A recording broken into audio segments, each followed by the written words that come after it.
আজকে আমি আমার মেয়েকে নিয়ে চৌগাছা সরকারি হসপিটালে গেছিলাম ডাক্তার দেখাতে, কিন্তু যে দেখি এত মানুষ, এত লম্বা লাইন, যেন শেষই হচ্ছে না। সবাই আসে অসুস্থ, কিন্তু আর সবাই সুস্থ হতে আসে, কিন্তু এসেই মানুষ মনে হচ্ছে আরো অসুস্থ হয়ে পড়ছে। কেউ একজন এক এক রকম বসে আছে। এদিকে আমার মেয়েটাও অনেক অসুস্থ। তারপর আমিও তাকে নিয়ে লাইনে দাঁড়িয়ে পড়লাম, কিন্তু লাইনে দাঁড়িয়ে থাকতে থাকতে যেন আমারই মাথা যন্ত্রণা শুরু হয়ে গেছে, মাথা ব্যথা শুরু হয়ে গেছে। এদিকে শরীরটা যেন আমার অনেক খারাপ লাগতেছে। ভাবলাম আমি তো সুস্থ হয়ে এসেছিলাম, কিন্তু এখানে দাঁড়িয়ে থেকে থেকে আমি যেন অসুস্থ হয়ে যাচ্ছি। আমার মেয়েরও খুব কষ্ট হচ্ছে, সেও অনেক কান্নাকাটি করতেছে। শেষ পর্যন্ত মেয়েকে ডাক্তার না দেখিয়ে চলে আসতে হলো।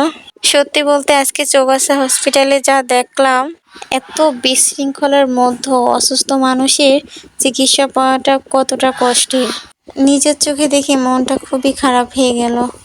এদিকেও আমি গেছিলাম অনেক সকালে ডাক্তার দেখাতে, প্রায় 8টার সময়, কিন্তু এখন আমি বাসায় চলে যাচ্ছি ডাক্তার না দেখে। এখন বাজে প্রায় 11টা, তো বেলা হয়ে গেছে, তাও ডাক্তার দেখাতে পারিনি। এতটা বিশৃঙ্খলা, হসপিটাল যদি এতটা বিশৃঙ্খলা হয় আমাদের, তাহলে তো মানুষই আর চিকিৎসা করবে না, এভাবেই মানুষের মরণশীল হবে।